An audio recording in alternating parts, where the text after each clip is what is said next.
الحمد لله نحمده ونستعينه ونستغفره ونؤمن به ونتوكل عليه ونعوذ بالله من شرور أنفسنا ومن سيئات أعمالنا من يهده الله فلا مضل له ومن يضلله فلا هادي له ونشهد أن لا إله إلا الله ونشهد أن محمدًا عبده ورسوله أما بعد فقد قال الله تبارك وتعالى في القرآن المجيد والفرقان الحميد أعوذ بالله من الشيطان الرجيم بسم الله الرحمن الرحيم إنما يعمر مساجد الله من آمن بالله واليوم الآخر وأقام الصلاة وآتى الزكاة ولم يخش إلا الله فعسى أولئك أن يكونوا من المهتدين وقال النبي صلى الله عليه وسلم كلكم راع وكلكم مسؤول عن رعيته وقال النبي صلى الله عليه وسلم خير الناس أنفعهم للناس أو كما قال النبي صلى الله عليه وسلم اللهم صل على سيدنا محمد وعلى آل سيدنا محمد وبارك وسلم اللهم صل على سيدنا محمد وعلى آل سيدنا محمد وبارك وسلم اللهم صل على سيدنا محمد وعلى آل سيدنا محمد وبارك وسلم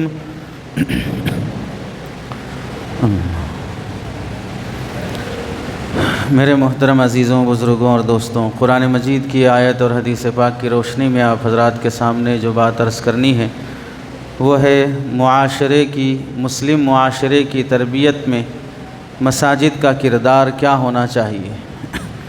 مطلب اس عنوان کا یہ ہے کہ جس محلے میں بھی، جس گاؤں بستی اور شہر میں بھی مسجدیں ہیں، ان مسجدوں کے ذریعے سے مسجد کے اطراف بسنے والی آبادی مسلمانوں کی ہو یا غیر مسلموں کی ہو، ان سب کی تربیت کرنے کے سلسلے میں ایک مسجد اور مسجد کی کمیٹی اور مسجد سے جڑے ہوئے نوجوان مسلمان، ان سب کا رول کیا ہونا چاہیے کہ ہم محلے میں مسجد بنا لیں تو اس کا مقصد صرف یہ ہے کہ کروڑوں روپے، لاکھوں روپے لگا کر مسجد بنانے کے بعد آدھی صف، ایک صف مسجد میں نمازی آئیں، باقی سارا محلہ شراب میں رہے، زنا میں رہے، سود میں رہے، رسومات میں رہے، ان کا کوئی پرسان حال نہیں، بیوہ عورتیں ایسے ہی غلط راستوں پہ چلیں، یتیم بچے بھیک مانگتے رہیں۔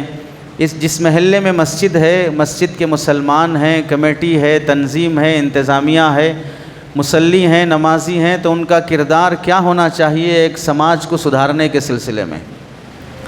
ویسے خیال یہ تھا عنوان جو بولنے کا، ہمارے سماج میں زمینوں کے قبضے اور ناجائز طریقوں سے لوگوں کی زمینیں ہڑپنا اور دھوکہ دے کر زمینیں بیچنے کا جو سلسلہ چل رہا ہے، ایسے لینڈ مافیا اور حرام خوروں سے متعلق بولا جائے۔ لیکن اچانک یہ عنوان رات میں خیال آیا کہ اس عنوان کی اہمیت ہے تو اسے اگلے موقع پہ بولا جائے گا۔ حالات اتنے بگڑے ہوئے ہیں کہ کس کس پر بولا جائے سمجھ میں نہیں آتا۔ ابھی غزہ اور فلسطین کے حالات پھر سے وہی ظالمانہ شروع ہو گئے، دھوکے پر دھوکہ۔ اپنی ازل سے اور پیدائش سے ہمیشہ دھوکے باز قوم نکلی ہے یہودیوں کی قوم۔ امن اور جنگ ختم کرنے کا فیصلہ ہونے کے بعد پھر سے وعدہ توڑ کر مظلوموں پر اور نہتے لوگوں پر حملہ کرنا شروع کر دیا ہے درندہ اور پوری دنیا کا دہشت گرد اسرائیل نے۔ اور اس سے زیادہ افریقہ اور وہاں کے جو حالات ہیں 1.5 سال 2 سال سے اتنے خطرناک ہیں کہ ہمیں کانوں کان خبر نہیں ہو رہی کہ مسلمانوں کو کیسے ابھی 2 دن کی خبر ہے 27-28 تاریخ کی کہ 2 سے 2.5 ہزار مسلمانوں کو شہید کر دیا گیا افریقہ کے ملک میں، جہاں دونوں طرف سے لڑنے والی طاقتیں مسلمان ہیں اور مسلمانوں کو ہی ٹارگٹ بنا رہی ہیں اور مسلم ممالک ہی انہیں سپورٹ کر رہی ہیں۔ بہت خطرناک حالات ہیں، اگلے جمعے ہو سکے تو ان حالات پر ذکر کیا جائے گا۔ قرآن مجید کی جو آیت پڑھی گئی ہے انما یعمر مساجد اللہ من آمن باللہ والیوم الآخر، اللہ رب العزت ارشاد فرماتے ہیں بے شک مساجد کو آباد وہی لوگ کرتے ہیں جو اللہ پر ایمان رکھتے ہیں، آخرت کے دن پر ایمان رکھتے ہیں، نماز قائم کرتے ہیں، زکوٰۃ ادا کرتے ہیں، اللہ کے علاوہ وہ کسی سے نہیں ڈرتے ہیں۔ اللہ کے علاوہ کسی سے نہیں ڈرتے ہیں، یہ بہت اہم چیز ہے۔ خالق کے علاوہ مخلوق میں کسی کا ڈر نہ ہونا، تبھی آدمی اپنے مشن میں کامیاب ہو سکتا ہے۔ نڈر قوم ہی اپنے مقصد کو پا سکتی ہے۔ ڈرپوک لوگ وہ اپنا حق بھی وصول نہیں کر سکتے، دوسروں کا کیا حق دلا سکیں گے، مظلوم کی کیا مدد کر سکیں گے۔ فَعَسَىٰ أُولَٰئِكَ أَن يَكُونُوا مِنَ الْمُهْتَدِينَ، اللہ فرماتے ہیں کہ یقین ہے، امید ہے کہ یہی لوگ اللہ کی طرف سے رہبری میں چل رہے ہیں۔ اللہ کی ہدایت ان لوگوں کو میسر ہے جو مسجد کی آبادی کی فکر میں لگے ہیں۔ ایک جملہ ہمیں صحیح طریقے سے سمجھنا چاہیے۔ ہمارے دوستوں میں بہت زیادہ یہ بات بولی جاتی ہے، فکر دلائی جاتی ہے کہ مسجدوں کو 24 گھنٹے آباد رکھنے کی فکر کی جائے۔ 24 گھنٹے آباد رکھنے کی فکر کرنا واقعتاً ایک بہت بڑا مشن ہے، بہت بڑی فکر ہے۔ اس میں تھوڑی سی وسعت یہ پیدا کرنے کی ضرورت ہے۔ 24 گھنٹے مسجدوں کو آباد رکھنے کا نظام کیا ہونا چاہیے؟ 24 گھنٹے مسجدوں کو عبادت سے آباد رکھیں، 24 گھنٹے مسجدوں کو دعوت سے آباد رکھیں، 24 گھنٹے مسجد کو خدمت سے آباد رکھیں، 24 گھنٹے مسجد کو تعلیم سے آباد رکھیں، 24 گھنٹے مسجد کو رفاہی کام سے آباد رکھیں۔ ظاہر سی بات ہے ان میں سے کوئی کام ایسا نہیں ہے جو 24 گھنٹے کیا جا سکے۔ عبادت 24 گھنٹے کریں گے، دعوت کا کام 24 گھنٹے مسجد میں کریں گے، خدمت 24 گھنٹے ہوگی، ایجوکیشن اور تعلیم 24 گھنٹے ہوگی۔ 24 گھنٹے کوئی کام نہیں ہو سکتا۔ ہاں، ہم اسے تقسیم کر سکتے ہیں، تھوڑی دیر عبادت ہو، تھوڑی دیر دعوت ہو، تھوڑی دیر خدمت ہو، تھوڑی دیر تعلیم ہو، تھوڑی دیر رونا ذکر ہو، اللہ کو یاد کرنا ہو۔ مختلف شکلوں سے مسجد کو آباد رکھا جا سکتا ہے۔ یہ وسعت ذہنی پیدا کرنے کی ضرورت ہے۔ جو وسعت ذہنی پیدا نہیں کرتے ہیں وہ اپنے ناقص تصور میں ہی جیتے ہیں اور خود بھی کامیاب نہیں ہو پاتے۔ اسی واسطے پورے ملکوں کا آپ سروے کر لیں، کوئی مسجد شاید آپ کو ملے گی جو 24 گھنٹے آباد ہو، کیونکہ ہو ہی نہیں سکتی ہے۔ آپ نے کام تقسیم ہی نہیں کیا ہے۔ تقسیم کرو گے تو تھوڑی دیر یہ آباد کرے گا، تھوڑی دیر یہ آباد کرے گا، تھوڑی دیر یہ آباد کرے گا۔ چنانچہ آپ دیکھ لیجئے، ایک مثال کے طور پر تفصیل آگے آئے گی، مسجدیں 2-2 3-3 4-4 فلور بنائی جاتی ہیں، اے سی لگائی جاتی ہیں۔ 5 وقت کی نماز کے لیے نیچے کا فلور کافی ہے۔ فرسٹ فلور تو 5 وقت نمازوں میں سے کسی نماز میں نہیں بھرے گا۔ جمعہ کی نماز کے لیے بمشکل سیکنڈ فلور بھی بھر جاتا ہوگا۔ اگر تھرڈ فلور ڈالے ہوں تو وہ تو عید کے دن بھی نہیں بھرے گا، اس میں صرف دھول ہی دھول جمع رہتی ہے، نہ صفائی کا اہتمام ہوتا ہے۔ تعمیر کے لیے چندہ دینے والوں نے تو یہی سوچ کے دیا، مسجد آباد کرنے سے جتنے نمازی نماز پڑھیں گے ہم کو ثواب ملے گا۔ وہاں تو ایک بھی نماز نہیں پڑھ رہا ہے، سیکنڈ فلور میں تو پورا ہفتہ کوئی نماز نہیں پڑھ رہا ہے، تو پھر انہیں ثواب کس چیز کا مل رہا ہے؟ کیا بول کر چندہ کیا گیا اور تعمیر کیا گیا تھا؟ اگر یہی مسجد جو فرسٹ فلور نماز کے لیے کافی ہو رہی ہے، second floor, first floor, third floor, یہ اگر مکتب کے لیے، مدرسے کے لیے، کونسلنگ سینٹر کے لیے، دارالقضاء کے لیے، دارالافتاء کے لیے، دوسرے رفاہی خدمات کے لیے، نوجوانوں کی تربیت کے لیے، سنڈے کلاس کے لیے، شادی شدہ عورتوں کی مومنہ کورس کی تربیت کے لیے، دسیوں نے 40 کام ایسے علماء نے مرتب کیے ہیں جو مسجد کے چہار دیواری سے ہو سکتی ہے، جبکہ اگر باہر ہم کریں گے، فنکشن ہال کا کرایہ، مینجمنٹ، لوگوں کو دعوت دینا، پانی کی سہولیات، کرنٹ، پنکھا، ہوا، یہ سب لائٹ، مصیبتیں رہیں گی۔ اور یہاں بنا بنایا ہوا ملتا ہے، پبلک کو لاؤ، ان کی ذہن سازی کرو، تربیت کرو، کام کا ایک میدان پہلے سے تیار رہتا ہے، لیکن ہمیشہ تالے لگے رہتے ہیں۔ دراصل مسجد کی گیٹ پہ تالا یہ بتا رہا ہے، مسجد کی کمیٹیوں کے دماغ پر بھی تالے لگے ہوئے ہیں۔ مسجد کی گیٹ پر تالا یہ بتا رہا ہے کہ مسجد سے جڑے ہوئے دیندار قوم کے دماغوں پر بھی تالے لگے ہوئے ہیں۔ یہ چاہتے ہی نہیں ہیں، سوچتے ہی نہیں ہیں، دیکھنا ہی چاہتے نہیں ہیں، دنیا کہاں سے کہاں چلی گئی، چرچوں سے کتنا کام ہو رہا ہے، مندروں سے کتنا کام ہو رہا ہے وہ دیکھنا نہیں چاہتے، گرودواروں سے کتنا کام ہو رہا ہے وہ دیکھنا نہیں چاہتے ہیں۔ مسجدوں کو محدود تصور کے ساتھ اس پر تسلط ہو کر جینا چاہتے ہیں۔ اس واسطے یہ عنوان کا انتخاب اس لیے کیا گیا کہ موجودہ حالات میں مساجد کا کردار معاشرے کی تربیت اور اصلاح میں کتنا وسیع ہوتا ہے، جسے ہم بہت چھوٹا ذہن لے کر چل رہے ہیں۔ حدیث میں اللہ کے نبی علیہ السلام فرماتے ہیں، کلکم رائن و کلکم مسئول عن رعیتہ، تم میں سے ہر شخص ذمہ دار ہے اور اس سے اس کی ماتحتی اور ذمہ داری سے متعلق کل قیامت کے دن سوال کیا جائے گا۔ باپ سے اولاد کی تربیت کے بارے میں، شوہر سے بیوی کے حقوق سے متعلق، ایسے ہی کسی جماعت کا امیر ہو تو اس کے ماتحتوں سے متعلق، کسی تنظیم کا لیڈر ہو تو اس تنظیم کے امور سے متعلق، اگر کسی حکومت کا، کسی ملک کا حکمران اور پرائم منسٹر یا MLA یا کوئی بھی ہو، اس سے اس کے ماتحتوں اور ملک کی رعایا کے حقوق کے بارے میں مسجد کا صدر کمیٹی ممبر ہو تو اس مسجد کے امور کے تحت اس سے کل قیامت کے دن سوال کیا جائے گا۔ تم میں سے ہر شخص ذمہ دار ہے۔ ذمہ داری سینہ تان کے چلنے کے لیے نہیں ہوتی ہے، ذمہ داری آرڈر دینے کی خاطر نہیں ہوتی ہے، ذمہ داری ظالم بننے کے لیے نہیں ہوتی ہے، ذمہ داری خائن بننے کے لیے نہیں ہوتی ہے۔ عہدے تقسیم کیے جاتے ہیں خدمت کی خاطر، عہدے تقسیم کیے جاتے ہیں خدمت کی خاطر۔ اسی واسطے 11 سال 2 سال 12 سال 13 سال ہو جائیں حکومت سنبھالتے سنبھالتے، پھر بھی سڑکوں پہ کچرا ہو، سڑکیں خراب ہو، لوگ جاب کے لیے بھیک مانگ رہے ہوں، ملک چھوڑ رہے ہوں، کرنٹ نہ مل رہا ہو، نوکریاں نہ مل رہی ہوں، راشن نہ مل رہا ہو، تو پھر ایسے موقع پر حکمرانوں سے یہی سوال کیا جاتا ہے، آپ چاہے خاک اڑے ہوائی جہاز پر، آپ نے ہمیں کیا دیا؟ کیا کیا حکمرانی ملنے کے بعد، سیٹ ملنے کے بعد آپ نے کیا کیا؟ سوال خدمت کا کیا جاتا ہے، سوال یہ نہیں کیا جاتا آپ نے کتنے ہزار کا ڈریس پہنا ہے، کتنے ہزار کے جوتے پہنے ہیں، کتنے ہزار کی لاکھ کی فلیٹ میں بیٹھے ہیں، کتنا بھاری رومال پہنا ہے، یہ سوال نہیں کیا جاتا۔ سوال آپ نے اپنی ذمہ داری کتنی نبھائی ہے۔ آپ کو اللہ نے باپ بنایا تو بیٹے کے حق کیا ادا کیے، آپ کو اللہ نے صدر بنایا، تنظیم کا ذمہ دار بنایا، سیکریٹری بنایا، ممبر بنایا، تو آپ نے اپنی اس ذمہ داری کو اپنے مسلمانوں کے فائدے کی خاطر کہاں تک استعمال کیا ہے، اور اپنے ذاتی مفادات کی خاطر، شہرت کی خاطر، عہدے کی خاطر، لوگوں پر اپنا دھاپ بٹھانے کی خاطر کتنا استعمال کیا ہے۔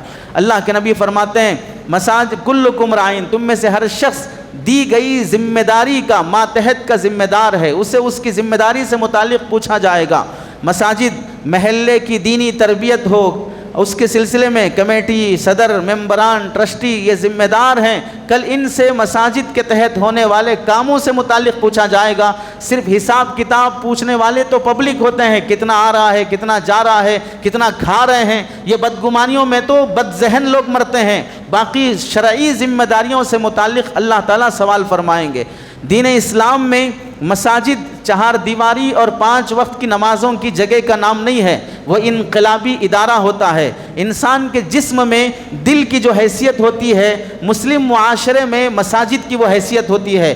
دل کی دھڑکن اچھی طرح کام کرے، حرکت جاری رہے، خون برابر یہاں دل سے تمام جسم کے اعضاء میں پہنچتا رہے، تو جسم کا ہر عضو اپنی جگہ پر ایکٹیو رہے گا، متحرک رہے گا، کام کرے گا۔ اگر دل کی دھڑکن کمزور ہو جائے، دل کمزور ہو جائے، خون جسم کے اعضاء تک صحیح نہ پہنچے، تو پھر جسم کا وہ حصہ مفلوج ہو جاتا ہے، اپاہج ہو جاتا ہے۔ ایسے ہی مساجد کی جو ایکٹیویٹیز ہیں، جو کام مسجدوں سے ہونا چاہیے، وہ اگر ہوتے رہیں گے تو مسلم معاشرہ ترقی پر رہے گا، ورنہ پھر مسلم معاشرہ بھی اپاہج اور مفلوج ہو جائے گا۔ انہیں تجارت کرنا نہیں معلوم، انہیں شادی بیاہ کرنا نہیں معلوم، انہیں حلال حرام کی تمیز نہیں معلوم، بات کرنے کا سلیقہ نہیں معلوم، بڑوں چھوٹوں کی تہذیب نہیں معلوم۔ وجہ کیا ہے؟ مسجد سے ہونے والی ایکٹیویٹیز کا فائدہ اس تک نہیں پہنچا ہے، اس واسطے یہ انسانی معاشرے میں ایک اینیمل اور جانور بن کے جی رہا ہے۔ اسے سلیقہ ہی نہیں ہے کہ یہ کس مذہب سے جڑا ہوا ہے، کہاں سے اسے تعلیم دی جا رہی ہے، اس کی ذہن سازی کون کر رہا ہے۔ اس واسطے مساجد ہمیشہ مسلمانوں کی ترقی میں تحریک کا کام پیدا کرتی ہیں۔ اگر اپنے امور مسجد کو جو کرنے چاہیے، مسجد سے جو ہونے چاہیے وہ زندہ رہیں گے، تو مسلم سماج بھی اپنی جگہ پر بحیثیت مسلمان زندہ رہے گا، ورنہ وہ زندہ رہے گا لیکن مسلمان کہلانے کے قابل نہیں رہے گا۔ انہیں دیکھ کر یہود اور ہنود شرمائیں گے، یہ مسلمان ہیں، یہ نوجوان مسلمان ہیں، ہمیں شرم آتی ہے ایسے مسلمانوں کو دیکھ کر۔ وجہ کیا ہے؟ مسجد کی روح، مسجد کی روحانیت اس تک نہیں پہنچی ہے۔ مسجد کے روحانی اعمال اگر کمزور ہو جاتے ہیں تو معاشرے کے اندر سے انسانیت ختم ہو جاتی ہے۔ مسجد میں صرف 5 وقت کی نماز ہو، اس کے علاوہ کچھ نہیں ہوگا، تو اس مسجد کے آس پاس رہنے والے کسی مسلمان کی تربیت نہیں ہو سکتی ہے۔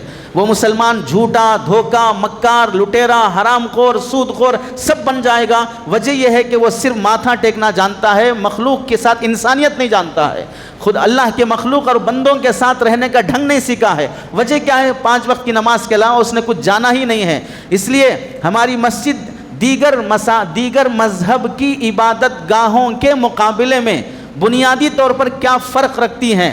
ہم بھی مسلمان ہونے کے لحاظ سے مسجد آتے ہیں، بناتے ہیں، نماز پڑھتے عبادت کرتے ہیں۔ غیر مسلم بھی وہ اپنے مذہب کے لحاظ سے مندر بناتے ہیں، عیسائی اپنے مذہب کے لحاظ سے چرچ بناتے ہیں، اور دوسرے لوگ اپنے مذہب کے لحاظ سے گرودوارہ بناتے ہیں۔ لیکن ہماری عبادت گاہ اور ان کی عبادت گاہوں میں فرق کیا ہوتا ہے؟ پہلا بنیادی فرق عبادت کا فرق کیسے ہے؟ دوسروں کی عبادت گاہیں ہفتے میں ایک بار کھلیں گی، مخصوص دنوں میں کھلیں گی، یا ان کے جو تہوار آتے ہیں ان تہواروں میں کھلیں گی۔ چرچ اتوار کو کھلے گا، یہودیوں کی عبادت گاہ ہفتے کو کھلے گی، اور گرودوارے ان کے تہواروں کے موقع پہ کھلیں گے، مندر بھی اپنے اپنے تہواروں کے موقع پہ کھلیں گے۔ مسجد ویسا نہیں ہے، مسجد 5 وقت کھلے گی، مسجد 24 گھنٹے آباد رہے گی۔ عبادت کے لحاظ سے بھی دوسری اور ہماری عبادت گاہوں میں بنیادی فرق عبادت کا ہوتا ہے۔ وہاں ہفتہ مہینے کے لحاظ سے عبادت ہوتی ہے، یہاں 5 وقت کے لحاظ سے 24 گھنٹے کے لحاظ سے عبادت اور خدمت کا معاملہ رہتا ہے۔ دوسرا فرق کیا ہے؟ دوسرے مذہب کی عبادت گاہیں وہ صرف عبادت گاہ ہے، جہاں جا کر پوجا کیا جائے، وہاں پریئر کیا جائے، وہاں اپنے اپنے بھگوان کو پکارا جائے، صرف وہ عبادت گاہ ہوتی ہیں۔ جبکہ مساجد وہ عبادت گاہ ہونے کے ساتھ ساتھ وہ تربیت گاہ بھی ہوتی ہیں، یہاں آنے والے مسلمانوں کی تربیت ہوتی ہے، اسلامی تہذیب اور ثقافت کی حفاظت یہاں کی جاتی ہے۔ یہ بتایا جاتا ہے کہ اس مسجد سے جڑے ہوئے مسلمان کو مسجد کے باہر کی زندگی کیسے جینا چاہیے، مسجد کے اندر جو اپنے گال پر مارنے تیار ہے، مسجد کے باہر وہ حرام کیوں کھا رہا ہے، مسجد کے سامنے مسجد میں آ کر وہ سجدہ کرنے ماتھا ٹیکنے تیار ہے، مسجد کے باہر وہ اکڑ کر غنڈہ گردی کیوں کر رہا ہے، یہاں جتنا جھک رہا ہے باہر اتنا کیوں اکڑ رہا ہے۔ مسجد اسلامی تہذیب کی، ثقافت کی حفاظت کی جگہ ہے۔ امت تعلیم تربیت مسجد سے پاتی ہے۔ آپ دیکھ لیں امام بخاری رحمۃ اللہ علیہ نے اپنی کتاب صحیح بخاری میں 40 ابواب قائم کیے ہیں، مسجد کے آداب، مسجد کے احکام، مسجد میں ہونے والے کیا کیا کام ہیں جو اللہ کے نبی اور صحابہ اکرام اپنے زمانے میں مسجد میں کیا کرتے تھے۔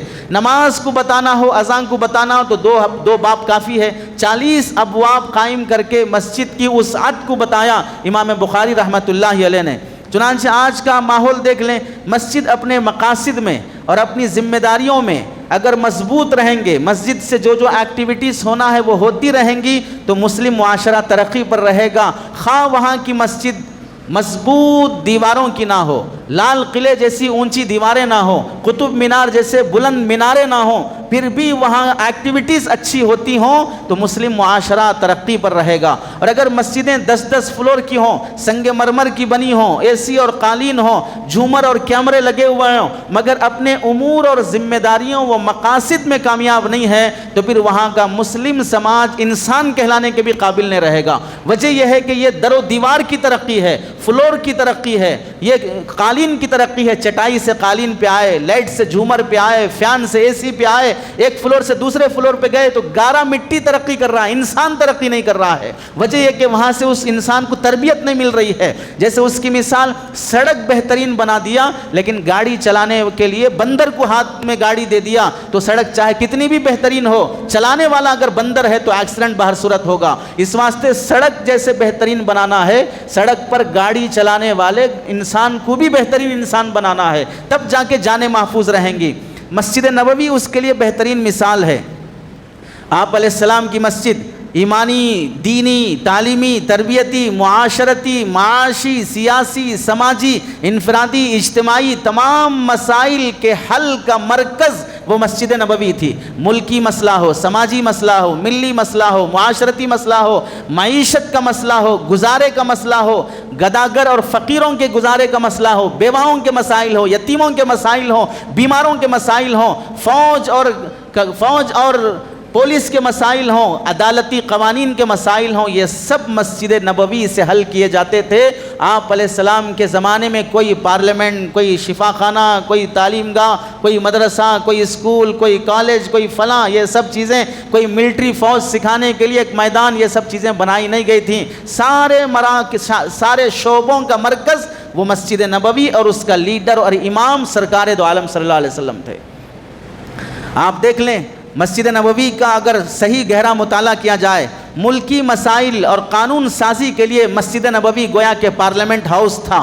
مسجد نبوی میں آپ صلی اللہ علیہ وسلم اور آپ کے صحابہ کی مجلس، یہ مجلس شورا یعنی کیبنٹ کی حیثیت رکھا کرتی تھی۔ عدالتی فیصلوں کے لیے مسجد نبوی یہ سپریم کورٹ کی حیثیت رکھتی تھی، اور ریزیڈنشل یعنی رہائشی تعلیمی اداروں کے لیے مسجد نبوی تمام علوم کا مرکز رہا کرتی تھی، جہاں پر ہر آنے والے صحابی کو ہر فیلڈ کا ایجوکیشن دیا جاتا تھا۔ آپ علیہ السلام کے زمانے میں اس ہاسٹل سے پڑھ کر فارغ ہونے والے صحابہ اکرام جس کا نام صفہ تھا، کوئی قاری بن کے فارغ ہوا تو سالم مولا ابو حذیفہ بنا، اسی سے پڑھ کر فارغ ہونے والے فقی حضرت عبداللہ ابن مسعود رضی اللہ تعالیٰ عنہ، اسی سے پڑھ کے فارغ ہونے والے محدث کبیر حضرت عبداللہ بن عمر رضی اللہ تعالیٰ عنہ، وہیں سے تربیت پانے والے صوفی اور زاہد حضرت ابو ذر غفاری رضی اللہ تعالیٰ عنہ، وہیں سے بڑے بڑے جنریل جو ملکوں کو فتح کرنے کی طاقت رکھا کرتے تھے، عراق کے فاتح حضرت سعد ابن ابی وقاص وہیں کی تربیت پائے ہیں، مصر کے فاتح وہیں کی تربیت پائے ہیں، پوری جنگوں کو فتح کرنے والے حضرت خالد بن ولید وہیں سے تربیت پائے ہیں، آرمینیا کو فتح کرنے والے حضرت حذیفہ ابن الیمان وہی اسی مسجد نبوی سے تربیت پائے ہیں۔ آپ رفاہی کاموں کے لیے اگر دیکھ لیں، کسی بھی غریب اور بیوہ اور محتاج کی مدد کرنا ہو، رفاہی کاموں کے لیے کوئی این جی اوز نہیں ہوا کرتے تھے مدینے میں، اگر کوئی این جی اوز کی حیثیت سے ادارہ چلتا تھا تو مسجد نبوی اس کا کردار ادا کرتی تھی۔ تجارت، زراعت، ملازمت، معاملات میں اگر چیمبر آف کامرس کہا جا سکے تو ایسے موقع پر وہ مسجد نبوی اس کا کردار ادا کیا کرتی تھی۔ اور اسی کے ساتھ ساتھ ایگریکلچر ہاؤس ہو، پیداوار سیکھنا سکھانا ہو، اس کی بھی تعلیم و تربیت مسجد نبوی سے ہوا کرتی تھی۔ دفاعی خدمات، جنگوں کے موقع پر دشمنوں کے حملوں کو ڈیفنس کرنا، یہ بھی اگر سکھایا جاتا تو ڈیفنس ہیڈ کوارٹر بھی وہ مسجد نبوی ہوا کرتا تھا۔ گویا کہ ملکی نظام کے تمام شعبوں کا مرکز وہ مسجد نبوی تھا۔ اتنا وسیع کردار ہے مسجد کا، اور آج ہم نے محدود تصور، اگر میں نے کسی مسجد کو قبضے میں لے لیا تو مطلب ہے کہ میرا جو مشین ہے کہ میں جو کام کر رہا ہوں وہ چل گیا تو بس میں مسجد کو فتح کر لیا۔ میں اگر کسی خاص نظریے سے جڑا ہوا ہوں اور مسجد کی کمیٹی میں آ گیا، میں اب وہ نظریہ مسلط کر دیا، ہمارے گروپ کے لوگ آ گئے، ہمارے جماعت کے لوگ آ گئے، ہمارے نوجوان آ گئے، ہمارا درس قرآن ہو گیا، ہمارا فلاں ہو گیا، تو بس کافی ہے، وہ مسجد ہمارے قبضے میں آ گئی، اب ہم کامیاب ہیں۔ باقی اس کے علاوہ یہ سارے امور جو ایک مسجد سے ہونے چاہیے اس کے خانے خیال میں بھی نہیں ہوتے کہ میں مسجد کے اوپر کتنا ظلم کر رہا ہوں، مسجد سے کیا کیا کام ہو سکتے تھے، کتنے ادھورے تصور کے ساتھ میں جی رہا ہوں۔ مکانات میں تعمیر، چار دیواری، بنیاد، چھت، پلر، یہ سب مسجد میں بھی ہوتے ہیں، ہمارے اور آپ کے گھروں میں بھی ہوتے ہیں۔ تعمیروں میں ایک تعمیر مسجد کی ہے، مسجد کی اور عام پبلک کی تعمیر میں فرق کیا ہے؟ عام پبلک کی حیثیت سے ہے، ان میں چند لوگ وی آئی پی کی حیثیت رکھتے ہیں، ان کے لیے پروٹوکول رہتا ہے، آنے جانے کے لیے ان کے لیے عزت کا معیار بلند ہو جاتا ہے۔ ایسے ہی مکانات میں بھی پروٹوکول اور وی آئی پی کہلانے والی در و دیوار وہ مسجدیں ہوتی ہیں۔ آپ اپنے گھر میں ناپاک لیٹتے رہو، کوٹتے رہو، پھیلتے رہو، ناچتے رہو، کوئی مسئلہ نہیں ہے، مسجد میں آنے کے لیے ادب ہے، دایاں پیر رکھ کے آؤ، دعا پڑھ کے آؤ، پاک ہے تو آنا، ناپاک ہے تو نہیں آنا، خاموش بیٹھنا، پیر پھیلا کے نہیں بیٹھنا، یہ آداب کیوں ہیں؟ وی آئی پی جگہ ہے۔ عام پبلک کے میں جیسے بعض لوگ وی آئی پی کی حیثیت رکھتے ہیں، مکانات میں مسجدیں کوئی بھی ہوں، کسی بھی شہر کی مسجدیں ہوں، وہ وی آئی پی کی حیثیت رکھتے ہیں، ان کے لیے احکام ہوتے ہیں، ان کا مقام ہوتا ہے۔ انسانوں میں بھی بعض لوگ ایسے ہوتے ہیں، اپنی کسی خصوصیت اور کمال کی وجہ سے وہ بھی وی آئی پی کی حیثیت رکھتے ہیں۔ عوام میں جو پڑھے لکھے نہیں ہیں، ان میں ایجوکیٹڈ لوگ وہ وی آئی پی شمار ہوتے ہیں، پڑھے لکھے لوگ ہیں۔ بے روزگاروں میں روزگار لوگ وہ وی آئی پی شمار ہوتے ہیں، اور غریبوں میں مالدار لوگ وی آئی پی شمار ہوتے ہیں۔ شادی بیاہ کے موقع پر دولہا دلہن ان کی حیثیت الگ ہوتی ہے، نمازیوں میں امام کی حیثیت الگ ہوتی ہے، عام مصلیوں میں کمیٹی کی حیثیت الگ ہوتی ہے۔ وی آئی پی کہلانے والے طبقے کے احکامات الگ ہوتے ہیں، ان کا پروٹوکول اور مقام الگ ہوتا ہے۔ ایسے ہی ہمارے سماج میں مسجدیں یہ وی آئی پی ہیں، یہاں کے احکامات الگ ہوتے ہیں۔ ان مسجدوں کے ذمہ دار کہلانے والے یہ وی آئی پی اور خواص کہلاتے ہیں، ان کی ذمہ داریاں بڑی ہوتی ہیں، چاہے وہ امام ہو، چاہے وہ خطیب ہو، چاہے وہ کمیٹی ہو، صدر ہو، ممبر ہو، ٹرسٹی ہو، ان سب کی ذمہ داریاں بڑی ہوتی ہیں۔ یہ اگر سیدھے راستے پر ہیں تو قوم سیدھے راستے پر رہے گی، یہ بگڑ گئے، ان کا دماغ سٹیا گیا تو پھر قوم تو اور گمراہ ہو جائے گی۔ چنانچہ حضرت علی میاں ندوی رحمۃ اللہ علیہ فرماتے ہیں کسی بھی قوم میں جو خواص کہلاتا ہے، جیسے عام انسانوں میں نوجوانوں کی جو حیثیت ہے وہ نہ بچوں کی ہے نہ بوڑھوں کی ہے، ایسے ہی عام پبلک میں پڑھے لکھے مالدار عہدیداروں کی جو حیثیت ہے وہ عام انسانوں کی نہیں ہوتی ہے۔ حضرت علی میاں ندوی رحمۃ اللہ علیہ فرماتے ہیں خواص کسی بھی معاشرے کا جو وی آئی پی طبقہ ہوتا ہے وہ ریڑھ کی ہڈی کی حیثیت رکھتا ہے۔ ہاتھ میں بھی ہڈی ہے، پیر میں بھی ہڈی ہے، سر میں بھی ہڈی ہے، ناک میں بھی ہڈی ہے، ہر جگہ کی ہڈی الگ الگ ہے۔ ہاتھ کی ہڈی، پیر کی ہڈی ٹوٹ جائے پھر بھی آدمی کسی نہ کسی طرح جی لے گا، چل لے گا، بیٹھ لے گا، لیکن اگر ریڑھ کی ہڈی میں فریکچر آ جائے، بال برابر بھی آ جائے، نہ بیٹھنا آسان، نہ چلنا آسان، نہ لیٹنا آسان، پتہ چلا ہڈی ہڈی میں فرق ہے۔ اگر ریڑھ کی ہڈی فریکچر ہو جائے تو پھر انسان کا جینا دو بھر ہو جاتا ہے۔ پھر وہ مریض یہ کہنے پہ مجبور ہوتا ہے کہ دشمن کو بھی ایسی مصیبت نہ آئے، کیونکہ ریڑھ کی ہڈی کی کمزوری اتنی بڑی حیثیت رکھتی ہے۔ ایسے ہی جو وی آئی پی کہلانے والا طبقہ ہے اس کا اگر ہاتھ پیر ٹوٹ جائے، وی آئی پی کہلانے والے طبقے کو فریکچر لگ جائے تو پھر اس کی جو کمزوری ہے وہ دوسرے ہڈیوں کے ٹوٹنے کی نہیں ہے۔ عام آدمی غلطی کر لیا، کمزوری کر لیا، وہ کچھ اور گناہ کر لیا، لیکن وی آئی پی کہلانے والا طبقہ اگر غلطی پر آ گیا تو اس کی وجہ سے معاشرے کا جینا دو بھر ہو جاتا ہے۔ مولانا اگر نعوذ باللہ غلطی کر جائیں، بالفرض اللہ نہ کرے شراب پی لیں، سود لے لیں، تو پھر عام پبلک کیا کہے گی؟ اب سود، حرام، شراب یہ سب کون دیکھے؟ یہ علماء کہلانے والے لوگ اس سے نہیں بچ رہے ہیں تو ہمیں کیا نصیحت کر رہے ہو؟ پتہ چلا غلطی اگر بڑے لوگوں سے ہو جاتی ہے تو پھر چھوٹے لوگ تو جری ہو جاتے ہیں۔ ان کا محتاط رہنا بہت ضروری ہوتا ہے۔ نمبر 2، خواص کا معاشرے میں وہ مقام ہوتا ہے جو ایک مسلمان کو نماز پڑھنے کے لیے قبلہ دکھانے کی خاطر جو کانٹا ہوتا ہے قبلہ نما، وہ رکھ کر آدمی جہت دیکھتا ہے کہ قبلہ کدھر ہے۔ یہ سیدی جہت جو کعبۃ اللہ کی طرف جاتی ہے، رسول اللہ کی طرف جاتی ہے، جنت کی طرف جاتی ہے، یہ جہت دکھانے والا کانٹا جتنا اہم ہوتا ہے وہ اہمیت ایک معاشرے میں وی آئی پی طبقے کی ہوتی ہے۔ اگر کانٹا غلط دکھا دیا، نماز غلط رخ پہ پڑے گی، سمت غلط ہو جائے گی۔ اگر یہ وی آئی پی کہلانے والے کا کانٹا غلط طرف چلا گیا تو ساری قوم غلط طرف چلی جائے گی۔ اس واسطے وی آئی پی طبقے کی ذہنیت، ان کا کردار یہ بہت ہی محتاط طریقے سے ہونا چاہیے۔ معاشرے کا رخ بدلنے اور بگڑنے، انقلابی تحریک پیدا کرنے میں مسجد کی کمیٹیوں کا رول اور کردار بہت اہمیت رکھتا ہے۔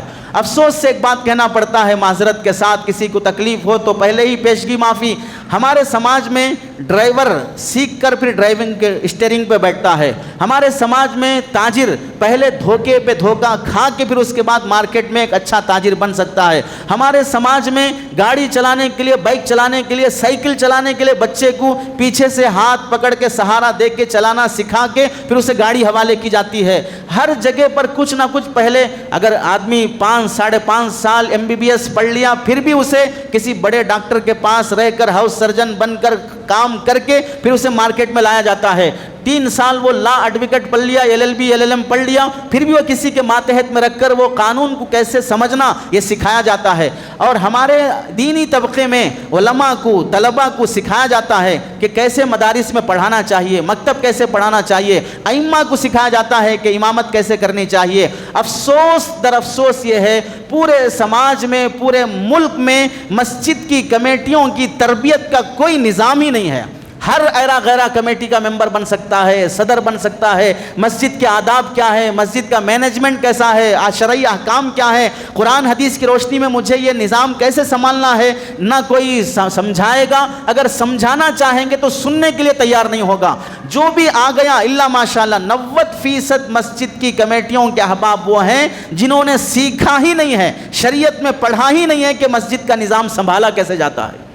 کسی عالم سے، کسی مفتی سے پوچھنا گوارا بھی نہیں کیا ہے کہ ہم مسجد کے ممبر بن گئے، ذمہ دار بن گئے۔ گھس کے آتے ہیں لوگ، لڑ کے آتے ہیں لوگ، مسجد میں دست و گریبان ہو جاتے ہیں، ماں بہن کی گالیاں ہو جاتی ہیں۔ کس واسطے؟ مسجد کا کمیٹی کا ممبر بننے کے واسطے۔ اب ان لوگوں کو جو آئے ہیں مسجد کا نظام کیسے چلایا جائے، امام کے ساتھ کیسے پیش آئیں، تنخواہوں کا نظام کیسے ہو، مسجد سے کیا کیا کام ہو سکتے ہیں، پتہ ہی نہیں ہے، جس کی وجہ سے آج مسجدوں کا جو کردار ایک معاشرے کی تربیت کرنے میں ہونا چاہیے نہیں ہو رہا ہے۔ وجہ یہ ہے کہ سب سے پہلے ان مساجد کے ذمہ داروں کی تربیت نہیں ہوئی ہے۔ سیکھا ہی نہیں انہوں نے مسجدوں کو کیسے چلانا۔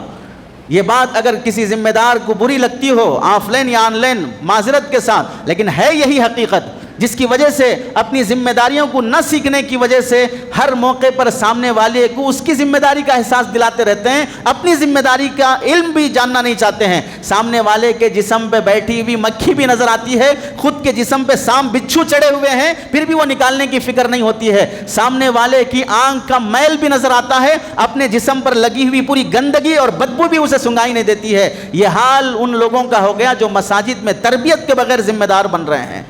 ایسے موقع پر ذمہ داری ہوتی ہے، جو وقت گزر گیا غفلت میں، وقت گزر گیا لیکن ابھی بھی وقت باقی ہے۔ مساجد پر وقف ترمیمی بل کے ذریعے سے جو قبضے ہوئے جا رہے ہیں، اس کے پیش نظر امید پورٹل کے نام سے جمعیت علماء ہند اور مسلم پرسنل لاء بورڈ بار بار یہ اپیل کر رہی ہے کہ تمام مساجد کے لوگ online app download کر کے امید پورٹل میں اپنی مسجدوں کا اندراج کروائیں، رجسٹریشن کروائیں، تاکہ کل کے دن یہ مصیبتیں جو بابری مسجد پر ہوئی ہیں اور دوسری مسجدوں پہ چل رہی ہیں، وہ مصیبتیں آپ کی مسجد پر نہ آئیں۔ وقف کرنے والے نے اس امید سے وقف کر دی زمین، مرنے کے بعد مجھے یہاں نماز پڑھی جائے گی تو ثواب ملتا رہے گا۔ تعمیر کرنے والوں نے تعمیر کر دی اس امید سے کہ مسجد جب تک آباد رہے گی ثواب جاریہ ہوتا رہے گا۔ اب اس کے ذمہ دار اور نگران اور کمیٹی بنے ہوئے لوگ اس کی حفاظت کی فکر قانونی طور پہ نہیں کرتے ہیں، تو ان سارے مسلمانوں کی امیدوں پہ پانی پھیرنے والے اور ظالموں کا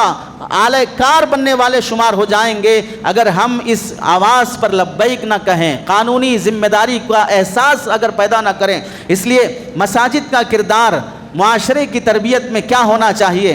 اس سے تین لوگ وابستہ بالعموم ہوتے ہیں، ایک ائمہ اکرام، دوسرے انتظامی کمیٹی اور چوتھے مسلمان طبقہ جو مسجدوں کو آتا ہے یا نہیں آتا ہے۔ ان تینوں کا آپس میں ربط ہونا ضروری ہے۔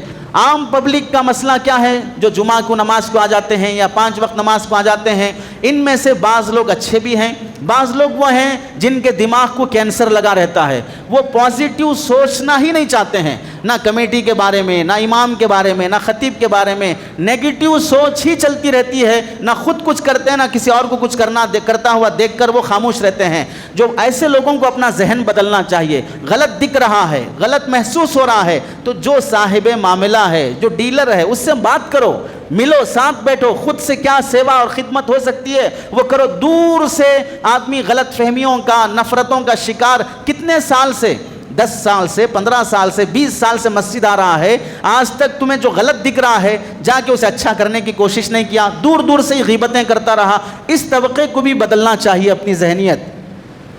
دوسرا طبقہ وہ ہے جو انتظامی کمیٹی کا مسئلہ یہ رہتا ہے، انہیں بہت بڑا مسئلہ یہ ہے کہ وہ خدمت تو بہت اچھی کر لیتے ہیں، مثلا کرنٹ چلا گیا، جنریٹر کا انتظام کرو یا بیٹری کا انتظام کرو یا فلاں کرو، پنکھا نہیں ہے نیا لاؤ، قالین نہیں لاؤ، اے سی نہیں ہے اے سی لاؤ، وضو کا پانی نہیں موٹر ڈالو، فلاں کرو، سب کر لیتے ہیں، لیکن اپنے ان تمام خدمات کو شریعت کے مطابق کر رہے ہیں یا نہیں کر رہے ہیں، اس سلسلے میں علماء سے پوچھنا نہیں چاہتے ہیں۔ یہ سمجھتے ہیں کہ پیسہ آ گیا، نہیں بھی آیا، فلاں صاحب بنانے تیار ہیں، اس واسطے یہ توڑو وہ بناؤ، وہ توڑو یہ بناؤ، یہ پھوڑو وہ کرو، یہ دنگا فساد چلتے ہی رہتا ہے، توڑ پھوڑ چلتے ہی رہتا ہے۔ ضرورت کتنی ہے، کیسی ضرورت ہے، اس سے اہم ضرورت کیا ہے، اس سے آگے کا کام کیا ہو سکتا ہے، دوسرے ڈسٹرکوں میں، دوسرے صوبوں میں، دوسرے ملکوں میں مسجدوں سے کیا کیا کام ہو رہے ہیں، شریعت کن کاموں کو ترجیح دے رہی ہے، ان چیزوں کے معلوم کرنے کی طرف ذہن اور توجہ نہیں جاتا۔ اگر کوئی اللہ کا بندہ بول بھی دیا تو ماننے اور سننے تیار نہیں ہوتے، وہاں پر اپنی انا کا مسئلہ آ جاتا ہے۔ مسئلہ ہے کہ وہ بولیں گے تو ہم ماننا، وہ پبلک کو سمجھائیں گے، ہمیں کیوں سمجھائیں گے، ہم ان کو تنخواہ دے رہے ہیں، ہم ان کو پیسہ دے کے رکھ رہے ہیں۔ اس طرح کا تصور یہ بہت گھٹیا تصور ہے۔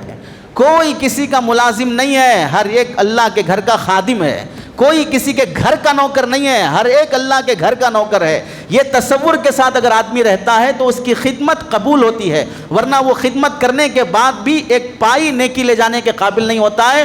مسجد کی خدمت ساری زندگی کیا، لیکن ساری زندگی دوسروں کو تکلیف دینے کی وجہ سے بددعائیں بھی لیتے رہا، ایسا نہیں ہونا چاہیے۔ اس لیے تینوں جو طبقے ہیں، عام مسلمان، ائمہ اکرام اور مسجد کی انتظامی کمیٹی، آپس میں ربط اور تعلق ایک دوسرے کا احترام، عوام کا تعاون رہتا ہے مالی طور پر، کمیٹی کی خدمات رہتی ہیں جسمانی طور پر، ائمہ اکرام کے مشورے رہتے ہیں شرعی اور دینی طور پر کہ ان کے مشورے اور ہدایات کہ شریعت کے لحاظ سے کیا کرنا چاہیے کیا نہیں کرنا چاہیے۔ اب آگے آپ حضرات کے سامنے وہ امور سنائے جاتے ہیں جس سے یہ بتانا مقصد ہے کہ مساجد سے کیا کیا کردار معاشرے کی تربیت میں ہو سکتا ہے جو ہم کر رہے ہیں یا نہیں کر رہے ہیں جو کرنا چاہیے۔ پہلا کام جو مساجد سے ہونا چاہیے، مسجد کے اطراف اور اکناف کا سروے کرنا کہ ہمارے مسجد کے اطراف میں کتنے نوجوان ہیں، کتنے بوڑھے ہیں، مرد اور خواتین کتنے ہیں، بیمار اور صحت مند کتنے ہیں، مقروض اور معذور لوگ کتنے ہیں، زکوٰۃ دینے والے کتنے ہیں، زکوٰۃ لینے والے کتنے ہیں، پڑھے لکھے لوگ کتنے ہیں، ان پڑھ کتنے ہیں، معاشی طور پر مضبوط اور مستحکم کتنے ہیں، کمزور اور غریب اور بھیک مانگ کر گزارا کرنے والے کتنے ہیں، شادی شدہ کتنے ہیں، بیوہ عورتیں کتنی ہیں، کالجوں میں پڑھنے والے کتنے ہیں، پڑھنے کے قابل ہیں لیکن گزارا نہیں ہے، فیس بننے کی طاقت نہیں ہے، ایسے لوگ کتنے ہیں۔ یہ سروے ہر مسجد کی کمیٹی کے پاس اپنی مسجد کے متعلقہ، اس میں کوئی مسلکی مسئلہ نہیں ہے، کسی بھی مسلک کی مسجد ہو، مسلکوں کے جھگڑے اپنے اپنے دماغوں سے نکال کر یہ تمام مسلمانوں کی خدمات کے پیش نظر مسجد کا کردار جو تربیت میں ہونا چاہیے، یہ سروے ہر مسجد کی انتظامی کمیٹی کے ممبر پر رکھا جائے تاکہ کوئی بھی خدمت کر سکتا ہو کہ آپ کی مسجد کے اطراف میں بیواؤں کی فہرست کیا ہے، وہ اپنے گزارے کی خاطر کسی اور کے پاس جا رہی ہے، گھروں میں کام کر رہی ہے، کوئی یتیم بچہ ہے، ذہن اچھا ہے، وہ پڑھ سکتا ہے، اس کا نالج اتنا پاورفل ہے کہ وہ ایڈوکیٹ بن سکتا، جج بن سکتا، IPS IAS بن سکتا ہے، کس کا فیوچر کیا ہے نہیں معلوم، تھوڑا سا مجھے اڈاپٹ کر لینا ہے، بس اس بچے کو اپنا بچہ سمجھ کر اس کے ایجوکیشن کا پورا خرچ میں لینے کے لیے تیار ہوں، یہ فکر پیدا کرنے کی خاطر سروے کی ضرورت پڑتی ہے۔ یہ بہت اہم کام ہے، ہر مسجد اپنے اطراف اور اکناف، سال رمضان قریب ہو، چندہ لینے کے لیے گھر گھر پہنچنے کے ٹائم پہ معلوم ہے یہ گلی ہماری، وہ گلی ہماری، یہ گھر ہمارا، جب وہ ٹائم معلوم ہو سکتا ہے، لیکن وہ سروے رپورٹ ہمارے پاس ان کی مدد کے لیے جمع نہیں رہ سکتی ہے، یہ خود ناقص تصور ہے۔ اس سروے کے بعد کیا کیا کام جو ہیں ہو سکتے ہیں، یہ 8 کام ہیں جو عمومی طور پر کرنے چاہیے۔ نمبر 1 مسجد سے مالی اور معاشی خدمات، نمبر 2 تعلیم و تربیت کا نظام، نمبر 3 سماجی اور اصلاحی خدمات، نمبر 4 صحت مند بنانے اور رفاہی خدمات، نمبر 5 تعلیم اور روزگار میں معاونت والی خدمات، نمبر 6 تنظیم اور انتظامی خدمات، نمبر 7 ملی اور فکری خدمات، نمبر 8 علاقائی اور شہری ترقی کی خدمات۔ یہ 8 ہیں، ان میں سے کچھ کی وضاحت کی جاتی ہے۔ مالی اور معاشی خدمات کیسے ہیں؟ محلے کا سروے ہونے کے بعد یہ جاننا کہ ہماری مسجد کے اطراف میں کتنے لوگ ہیں جو سود پر لے رہے ہیں اور کن سے لے رہے ہیں۔ 5,000 سود پہ لے رہی ہے خاتون، 10,000 سود پہ لے رہا ہے کوئی آدمی، میں 5-10,000 سے ایک آدمی کو سود سے بچا سکتا ہوں۔ فیملی کو اگر گھمانے کے لیے لے گیا، فیملی کو اگر پکنک کے لیے لے گیا تو 5-10,000 تو ایسے ہی جاتے ہیں، میں 5-10,000 سے کسی سود میں مبتلا آدمی کو سودی قرض سے بچا سکتا ہوں۔ تو یہ سروے میں بنیادی طور پر پہلا کام سودی قرض میں مبتلا ہماری مسجد کے اطراف کتنے لوگ ہیں، اس کا حل کیسے کیا جائے گا؟ مسجد کا بیت المال قائم کیا جائے، جو چندہ جمعہ میں یا کسی اور طریقے سے آتا ہو سارا چندہ مسجد میں جمع ہو، سب اسی کے توڑ پھوڑ میں لگائے جائے، اس میں سے کچھ حصہ مخصوص کیا جائے کہ جس سے مسجد کا بیت المال میں داخل کیا جائے گا، بیت المال کے ممبر بنائے جائیں گے، ماہانہ 100 روپے دینے والے اگر 100 لوگ مل جائیں مہینے کے 10,000 جمع ہو جاتے ہیں، اس 10,000 سے اس جمعہ یا اس مہینہ فلاں آدمی کو سود سے ہم بچائیں گے، ہم اس کی رہبری کریں گے مکمل، دینے کے بعد پھر وہ دوسرے سے سود میں مبتلا ہو جائے، ایسا نہیں، اتنا اسے تعاون کر دیں کہ بغیر سود کے وہ اپنا گزارا کر سکے۔ کتنی بڑی خدمت، کتنی مسلمان عورتیں ہیں جو سودی قرض میں مبتلا ہونے کی وجہ سے جب وہ ادا نہیں کرتی ہیں تو اپنا جسم بیچ کر کسی غیر کے پاس سو کر وہ اپنا قرض ادا کر رہی ہیں۔ وہ مسجدوں کے اطراف اور اکناف، دھندے چل رہے ہیں مسجدوں کے اطراف اور اکناف، میں یہ فکر لے سکتا ہوں کہ مسجد میں کوئی بیت المال ہو، میرے صدقے کے پیسے اس مسجد کا ڈبہ اس مسجد کے مصلیوں کے گھر میں رکھا جائے، ڈبے پہ نام لکھا جائے مسجد گنج شہیداں اس مسجد کا ڈبہ ہے، صدقے کے پیسے، خیرات کے پیسے، انٹرسٹ کے پیسے، جو پیسے ڈال سکتے ہو وہ جمع کیے جائیں، بیت المال میں آئیں، کوئی بندہ اس کی خدمت کے لیے متعین ہو، اس کی سیلری اور تنخواہ دی جائے۔ اگر اس طرح میں 2 سال 4 سال خدمت کر لوں گا، 40-50 عورتوں کو سودی قرضوں سے میں بچا سکتا ہوں۔ 40-50 عورتیں، 100-200 عورتوں کو میں سودی قرض سے بچا سکتا ہوں، اور بڑی محنت کی ضرورت نہیں ہے، محلے کے افراد کے 150 روپے سے 10-20 روپے سے کام ہو سکتا ہے، لیکن آدمی میں وہ جذبہ ہو، انتظامی کمیٹیوں میں وہ فکر ہو، نوجوان طبقہ جو کٹوں چبوتروں پہ بیٹھ کر اپنی زندگیاں برباد کر رہا ہے وہ مسجد کو وقت دینے کے لیے تیار ہو جائے، کمیٹیوں کا ہاتھ پیر بن کر وہ خدمت کرنے کے لیے تیار ہو جائے، تب یہ کام ہو سکتے ہیں۔ نمبر 2، محلے کے صاحب نصاب لوگ جن پر زکوٰۃ واجب ہوتی ہے ان کی رہبری، جن پر زکوٰۃ واجب ہے ان سب کو جوڑ کر ورکشاپ رکھا جائے۔ صاحب نصاب لوگوں کو زکوٰۃ کن کن میں واجب ہوتی ہے، کتنا واجب ہوتی ہے، کیسے ادا کرنا ہے، کس کس کو دینا ہے، دینے کا طریقہ کیا ہے، پوری تیاری کے ساتھ اسی محلے کے ان لوگوں کی زکوٰۃ، کسی کی آدھی نکلتی کسی کی نہیں نکلتی، کوئی بے فکر پڑا ہوا ہے، غریبوں کا مال بھی زکوٰۃ دینے کے نام پر لوٹ کے کھا رہا ہے، جھوٹے دھوکے باز لوگوں کے حوالے زکوٰۃ ہو رہی ہے، اپنی مسجد کا سروے کر کے صاحب نصاب لوگوں کی فہرست جمع کر کے ان کو زکوٰۃ کے احکام بتا کر پھر وہ زکوٰۃ کی رقم اپنے محلے کے غریبوں میں، یتیموں میں، بیواؤں میں، مدارس کی خاطر وہ منظم طریقے سے ہو سکتی ہے۔ نمبر 3، محلے میں وہ افراد جو زکوٰۃ کے مستحق ہیں، جن کو زکوٰۃ لینا جائز ہے، درست ہے، ان کی فہرست ہمارے پاس ہو، ان لوگوں کی رہبری ہو سکتی ہے کہ آپ زکوٰۃ واجب ہے، یہ خاتون ہیں، آپ کے پڑوس میں رہتی ہیں، یہ مجبور ہیں، یہ فلاں ہیں، رہبری صحیح ہو سکتی ہے سروے کرنے پر۔ نمبر 4، محلے کے غریب لوگ جن کے جھوپڑ پٹیاں ہیں، فٹ پاتھ پر رہتے ہیں، بارش اور گرمی کے موسم پر عام گلی کا جانور جس طرح تڑپ رہا ہوتا ہے، وہ انسان ہوتے ہوئے بھی اندر اپنے چھپر میں تڑپ رہے ہوتے ہیں، کوئی سہارا نہیں ہوتا ہے، ہمارے پاس انٹرسٹ کے پیسے ہیں، کوئی اور پیسہ رکھا ہوا ہے، میں اسے ایک چھپر ڈال کے دے سکتا ہوں، اس کی مدد کر سکتا ہوں۔ یہ کب ہوگا؟ جبکہ ہمارے مسلمان مساجد میں وہ انتظام ہو کہ کرنے والا کون، محتاج کون، کس کو میرے 2 بول سے کسی کا گھر بس سکتا ہے، کسی کو سایہ مل سکتا ہے، کسی بیوہ محتاج یتیم کی دعائیں مل سکتی ہیں۔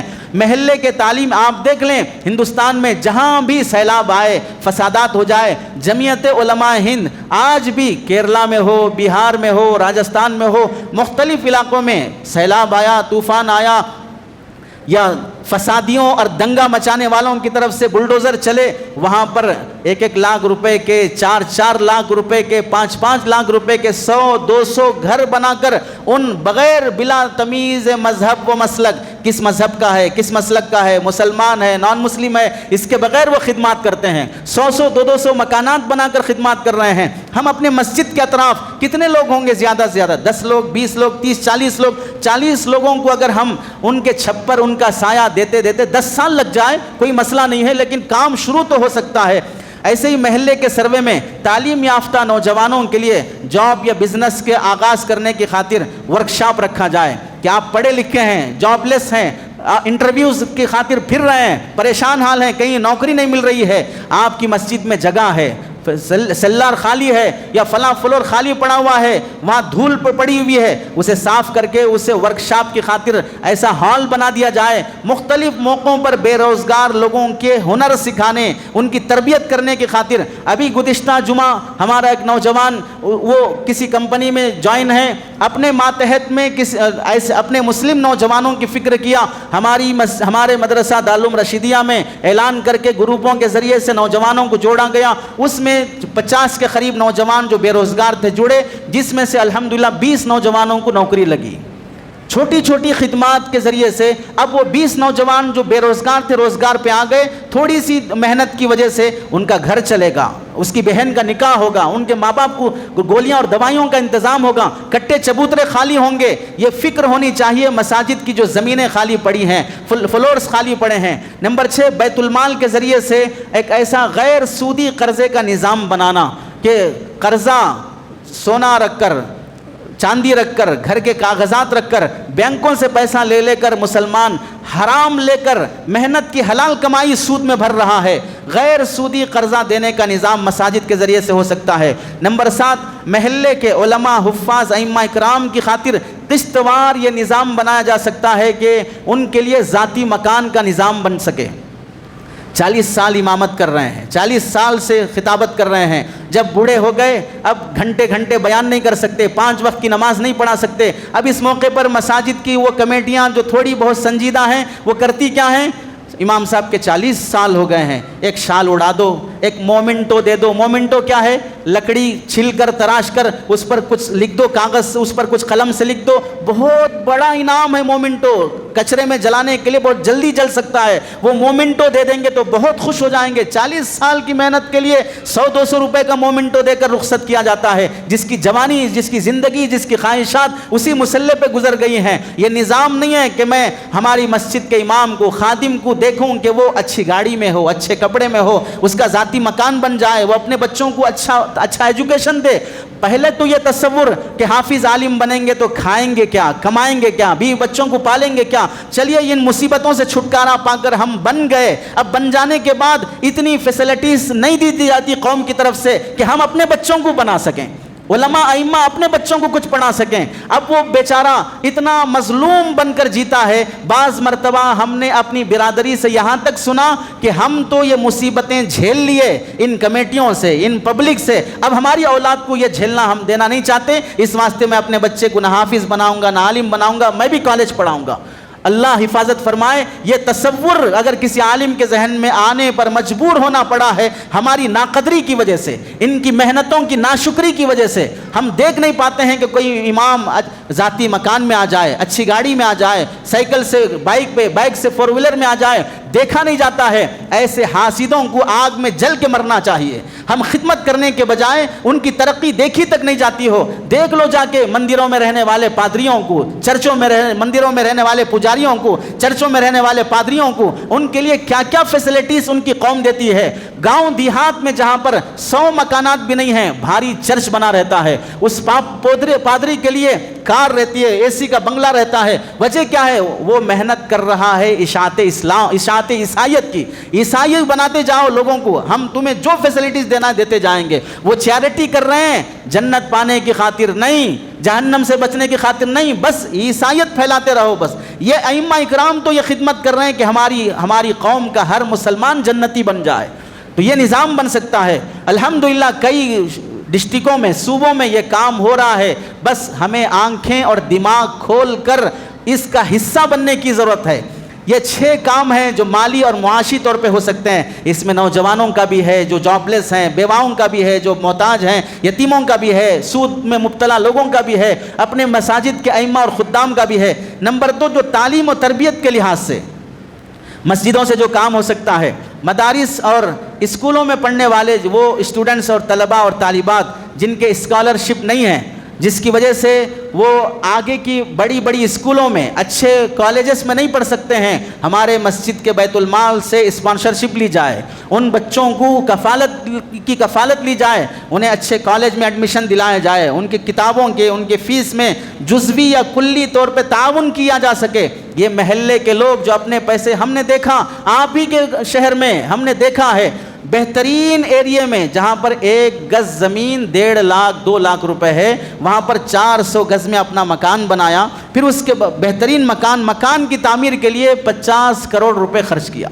اور پھر اس کے بازو اور ایک 400 گز کی 300 گز کی زمین خالی ہوئی اور کسی نے بیچنا چاہا تو وہ بھی خرید کر کیا کر رہا ہے؟ نہیں، ہمارے بچے کے لیے پارک ہونا ہے، وہ پارک بنا رہا ہوں۔ اتنی مہنگی زمینیں لے کر قبرستان بنا رہے ہیں اپنے نسل کی خاطر، اور بازو ہی کوئی مسجد ہے، بازو کوئی مدرسہ چل رہا ہے، بازو ہی کوئی بیوہ اور یتیم رہتا ہے، اس کی مدد کے لیے میرے پاس کوئی فہرست بنی ہوئی ہے؟ نہیں، کوئی فہرست نہیں۔ گھومنا ہے، ٹور پہ جانا ہے، اپنی نسل کو لے کر کبھی دبئی جاؤں گا، کبھی اوٹی جاؤں گا، کبھی لندن جاؤں گا، کبھی امریکہ جاؤں گا، ایسے حرام طریقے سے فضول خرچیاں ہو رہی ہیں۔ یہ مسلمانوں کا حال ہے۔ فنکشن ہالوں میں دیکھ لو، شادیوں میں کتنا خرچ ہو رہا ہے، پکوان پہ کتنا خرچ ہو رہا ہے۔ جن راشن کرانہ اسٹور پر تم جا کے اپنا سودا خریدتے ہو وہ لوگ بولتے ہیں پہلے 100 گرام 200 گرام زعفران خریدتے تھے، اب تو 100 کلو خرید رہے ہیں۔ پہلے جہاں پر 2 کلو 4 کلو کاجو بادام میٹھے کے لیے خرید رہے تھے اب 20 کلو خرید رہے ہیں۔ کیوں؟ ہماری شادی ایک بار ہوتی ہے، دھوم دھام سے ہو، خوب کھلایا جائے، انسان نہیں آ رہے ہیں، جنگل کے کسی اینیمل کو ہم کھلا رہے ہیں، خوب پیٹ بھر بھر کے کھلانا ہے۔ یہ نام کب تک رہے گا؟ یہ عزت و شہرت کب تک رہے گی؟ پڑوس میں کوئی مسلمان لڑکی غریبی کی وجہ سے غیر کے ساتھ بھاگ رہی ہے، رشتے نہیں آ رہے ہیں، ماں باپ پریشان ہیں، آنے والے جوڑا جہیز کے نام پر لاکھوں مانگ رہے ہیں، اور ادھر مسلمان کھانے پر لاکھوں روپے لٹا رہا ہے، شادی بیاہ پہ لاکھوں روپے لٹا رہا ہے، مکان بنانے پر کروڑوں روپے لٹا رہا ہے۔ تو اب بتائیے مسلمان خود مسلمان کی فکر نہیں کر رہا ہے تو کیا خاک پڑی ہے دلی کی گدی پہ بیٹھنے والے ظالم کو کہ وہ مسلمانوں کی فکر کرے، ان کی مسجدوں کو، ان کے قبرستانوں کو، ان کے عیدگاہوں کو بچانے کے لیے وہ کوئی قانون پاس کرے، جب ان کو خود فکر نہیں ہے کروڑوں روپے کما کر اپنے سے کسی بیت المال قائم کر کے محلے کی چند عورتوں کو، پورے ملک کی عورتوں کو کوئی ایک مائی کا لال بھی مدد نہیں کر سکتا، میں محلے کی عورتوں کی مدد کر لوں یہ بھی نصیب نہیں ہے تو کتنا محروم انسان ہو۔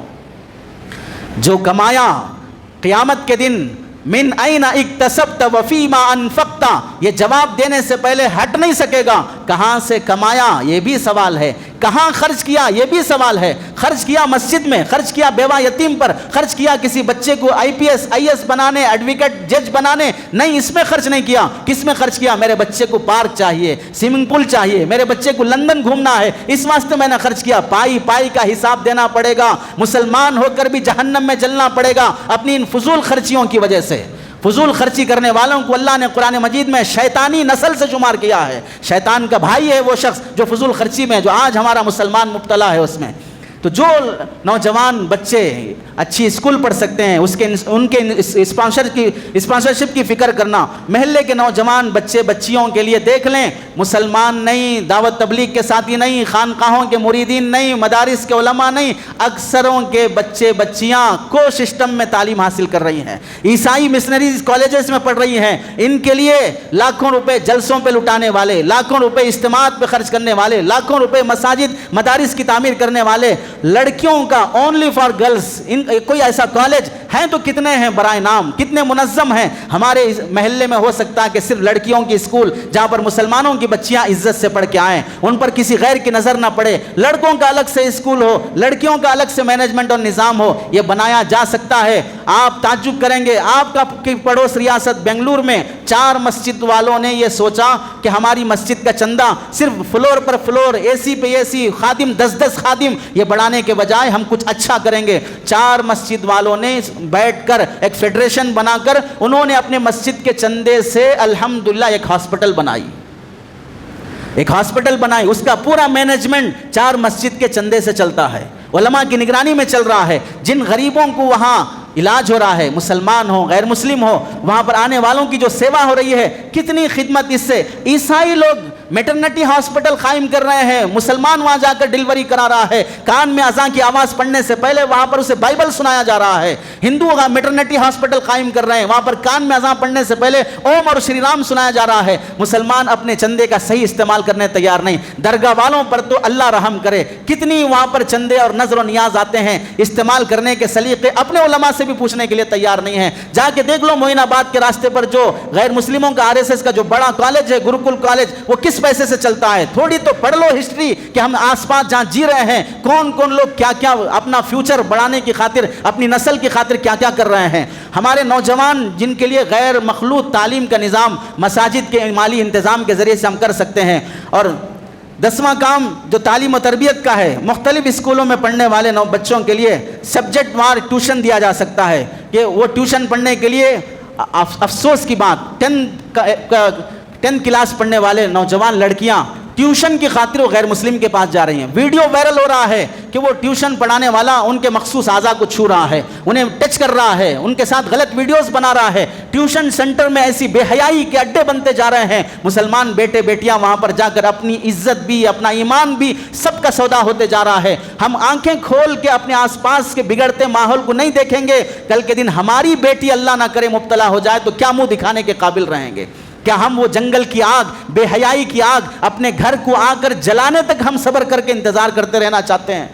اور 10واں کام، 11واں کام، وہ لڑکے لڑکیاں جو کسی وجہ سے ڈراپ آؤٹ ہو چکے ہیں، 7ویں پڑھ کر 8ویں پڑھ کر چھوڑ دیا، آگے نہیں پڑھ سک رہا ہے، اسے اوپن سے 10 کی سرٹیفکیٹ دلانا، ایگزام دلانا، اس کی کوشش، اس کے لیے کبھی اعلان ہو، سنڈے کے دن جوڑا جائے، سروے میں ہمیں معلوم ہوا کہ ہمارے محلے میں اتنے ڈراپ آؤٹ بچے ہیں، فلاں منڈی میں کام کر رہا ہے، فلاں مارکیٹ میں کام کر رہا ہے، اسے بٹھا کے ذہن بنایا جائے، کوئی بڑا مسئلہ نہیں ہے، 10 کی سرٹیفکیٹ رکھ لو، اس ملک کا شہری ہونے کے لیے تمہیں یہ سرٹیفکیٹ بھی ضروری ہے، کاسٹ سرٹیفکیٹ ضروری ہے، فلاں کارڈ ضروری ہے، وہ کام ہم ان بچوں کا کرا سکتے ہیں جو مسجد کے ماحول سے ہو سکتا ہے۔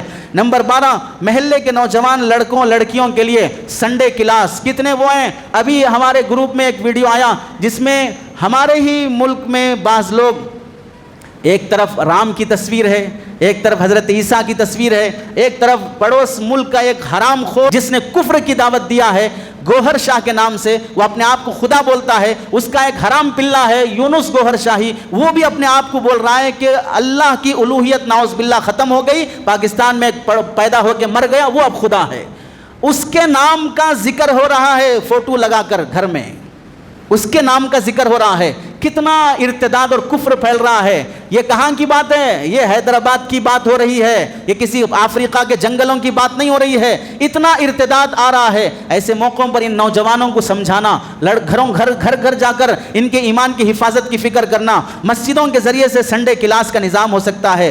محلے میں یہ کام، بہت سے ڈسٹرکوں سے نوجوان پڑھنے کے لیے آتے ہیں، ان کے لیے ہاسٹل کا نظام، مسجد میں ہال خالی پڑا ہوا ہے، اس کے اوپر اور ایک ہال بنا سکتے ہیں، وہاں پر آنے والے نوجوانوں کو ہاسٹل میں رکھا جائے۔ اگر مسجد کی آمدنی مناسب ہے، کوئی گھر لے کر مسجد کی انتظامیہ گرلز ہاسٹل چلائے۔ آج حیدرآباد کے گرلز ہاسٹلوں کی جو رپورٹ ہے وہ کسی ڈھابے اور اڈے سے کم نہیں ہے، اس قدر افسوسناک رپورٹیں ہیں، اور یہ ہم اندازے میں نہیں بتا رہے ہیں، ویڈیوز بھی دیکھ لو، رپورٹس بھی دیکھ لو، جو مضمون ہمارے پاس آتے ہیں وہ مضامین پڑھ لو، سمجھ میں آئے گا۔ اور جو لڑکیاں بعد میں توبہ کرتی ہیں ان کی زندگیوں سے سمجھ میں آتا ہے کہ ہاسٹل کی زندگی میں بیچاری کے ساتھ کتنا بڑا دھوکہ ہوا ہے، کتنی بار اس کی عزت لٹ چکی ہے۔ تو مساجد کے تحت میں لڑکوں لڑکیوں کے ہاسٹلز بنائے جا سکتے ہیں۔ ہنگامی موقعوں پر مسلمانوں کے جو کارڈز ہیں، آدھار کارڈ ہے، راشن کارڈ ہے، ووٹر آئی ڈی ہے، فلاں کارڈ ہے، جو کاسٹ سرٹیفکیٹ ہے جو ضروری ہے مسلمانوں کے لیے، وہ بنا کر دیے جا سکتے ہیں، اس کی رہبری ہو سکتی ہے۔ ایسے 40 کام ہیں جو مسلمان مساجد کا کردار، مسلمان معاشرے کی تربیت میں ہو سکتا ہے، لیکن اس کے لیے ضرورت ہے عام پبلک میں شعور بیداری کی۔ آپ جاگیں اور ایسے کاموں کے لیے تیار ہوں، آپ بتائیں کہ میں محلے کے کسی بھی سود میں مبتلا شخص کی مدد کرنے تیار ہوں، اپنے انٹرسٹ کی رقم اسے دینے تیار ہوں، اپنی صدقہ خیرات کی رقم دینے تیار ہوں، مسجد کوئی بیت المال قائم کرے میں روزانہ 1 گھنٹہ، ہفتے میں 2 گھنٹے دینے تیار ہوں، مسجد کی انتظامیہ اس سلسلے میں کوششیں کرے۔ ہمارا کام شعور بیدار کرنا، دماغ وسیع کرنا، سمجھانا ہے، اس کی آگے شرعی مسائل بتانا ہے، کس کس موقع پہ ساتھ کھڑے ہونا ہے، علماء کھڑے ہونے تیار ہیں، لیکن شرط یہ ہے کہ تنہا کوئی آدمی لمبا سفر نہیں کر سکتا، اس کے لیے قافلہ چاہیے۔ یہ قافلے مساجد سے تیار ہوں گے تو ہماری مسجدیں بھی محفوظ رہیں گی، ہماری مسجدوں کے اطراف کا مسلم سماج بھی غیروں کے حوالے ہونے سے محفوظ رہے گا۔ اللہ ہم سب کو عمل کی توفیق نصیب فرمائے، آمین۔ وآخر دعوانا الحمدللہ رب العالمین۔